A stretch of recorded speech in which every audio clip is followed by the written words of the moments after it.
warahmatullahi wabarakatuh. Perkenalkan, nama saya Vina Tuliatu Syarifah. Saya dari Prodi Manajemen Pendidikan Islam semester 4. Di sini saya akan melanjutkan video manajemen keuangan saya tentang lembaga saya, Learning Center. Pada poin video kali ini, saya akan membahas mengenai bisnis plan dari lembaga yang saya dirikan. Mari simak video selanjutnya. Selanjutnya, saya akan membahas mengenai bisnis plan dari lembaga yang saya dirikan. Teman-teman bisa melihat pada gambar yang sudah disediakan pada kolom pojok kanan yang bertuliskan customer. Customer di sini diartikan sebagai sasaran dari lembaga pendidikan yang saya dirikan.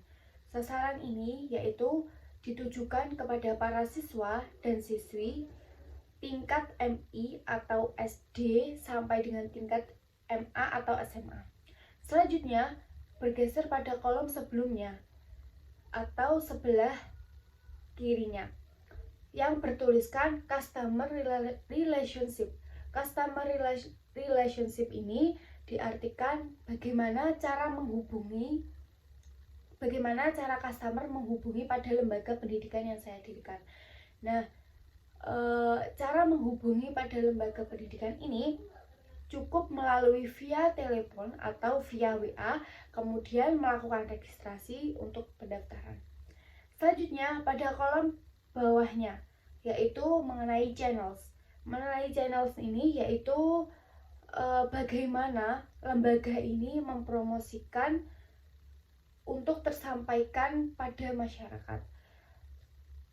Karena lembaga ini masih terbilang lembaga baru, jadi cara promosi pada lembaga ini melalui sistem pengenalan produk sementara, masih menggunakan sistem dari mulut ke mulut atau word of mouth.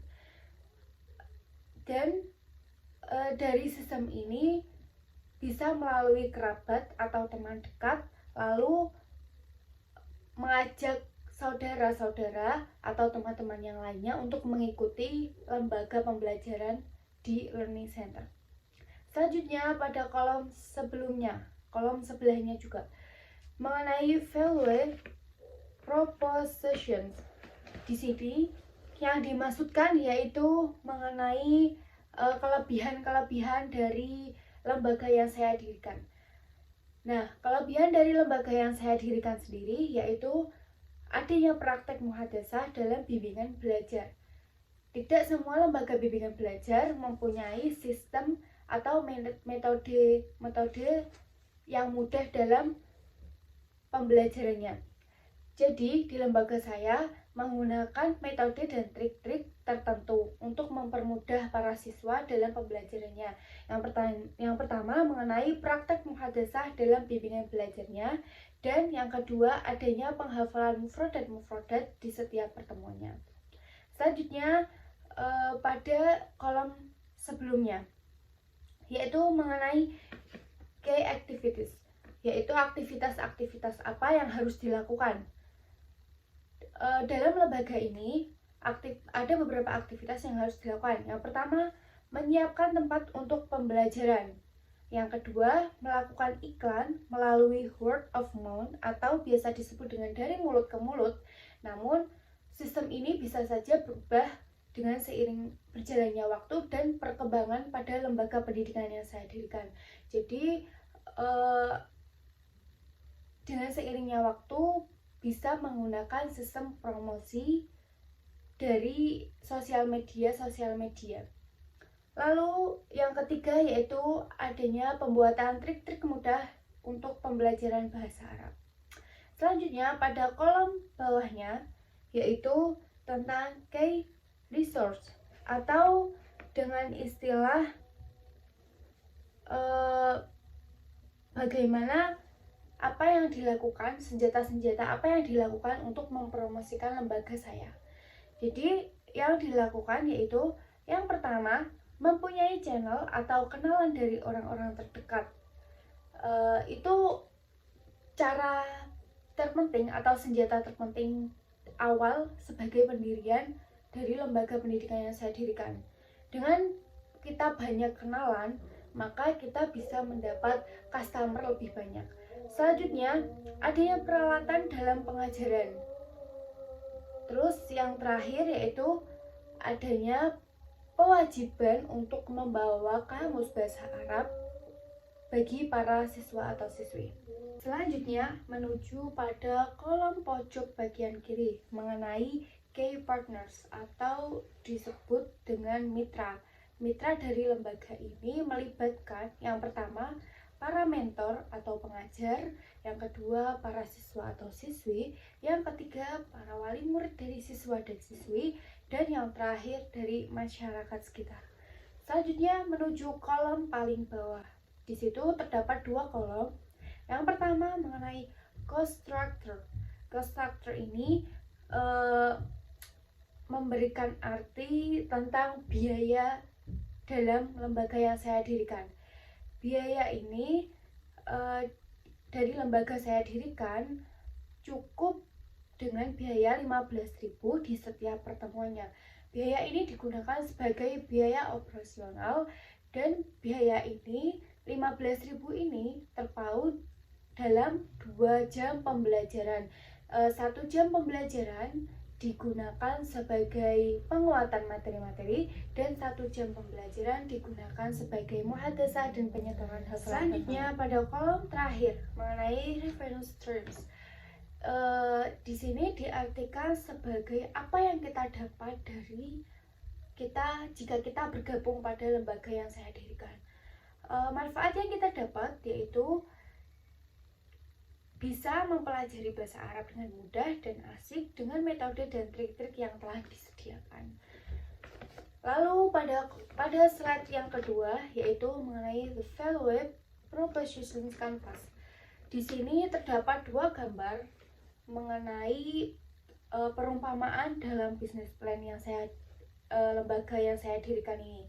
Yang pertama, gambar lingkaran ini menunjukkan pada customer, dan pada gambar sebelahnya menunjukkan dari lembaga yang saya dirikan, yaitu Learning Center.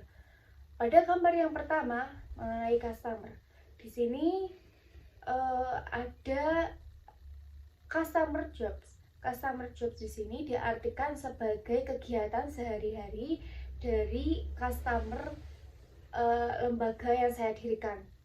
Nah, karena lembaga yang saya dirikan ini sasarannya pada seorang pelajar, jadi kegiatan sehari-hari mungkin sekolah dan belajar.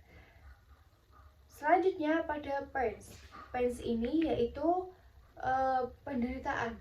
Penderitaan diartikan sebagai susahnya mereka dalam mungkin di sekolah atau ketika di rumah.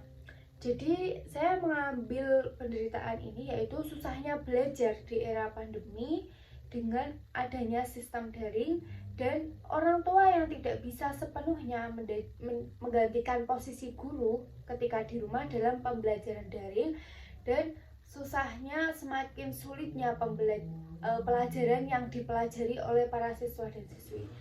Yang terakhir yaitu gains. Gains ini yaitu kebahagiaan atau kesenangan yang customer dapatkan. Jadi gains di sini saya mengambil dari era daring ini. Di era pandemi ini dalam sistem daring menjadikan lebih fleksibel terkait kegiatannya sehari-hari ketika di rumah. Dan yang kedua yaitu lebih mudahnya belajar selama daring karena waktu yang fleksibel. Lalu pada kolom sebelahnya, gambar sebelahnya yaitu mengenai lembaga yang saya dirikan. Yang pertama mengenai produk atau service. Produk yang ditawarkan dalam lembaga yang saya dirikan yaitu Lembaga Bimbingan Belajar Learning Center. Lembaga ini mempelajari atau mengarahkan pada lembaga bimbingan belajar bahasa Arab.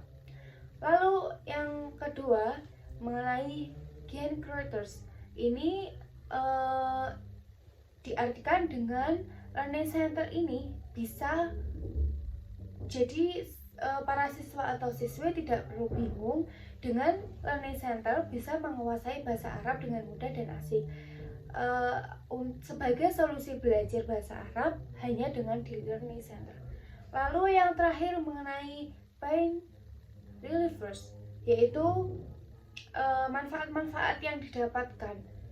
Jadi para siswa atau siswi tidak perlu bingung dan ragu untuk belajar bahasa Arab di Learning Center, dan belajar bahasa Arab mudah dan cukup hanya di Learning Center. Ya teman-teman, mungkin sekian yang dapat saya sampaikan dalam video ini mengenai bisnis plan dari lembaga yang saya dirikan. Kurang lebihnya mohon maaf. Semoga bisa memberikan manfaat kepada teman-teman yang menonton video ini dan menyimak video ini. Tunggu video-video selanjutnya. Sekian, assalamualaikum warahmatullahi wabarakatuh.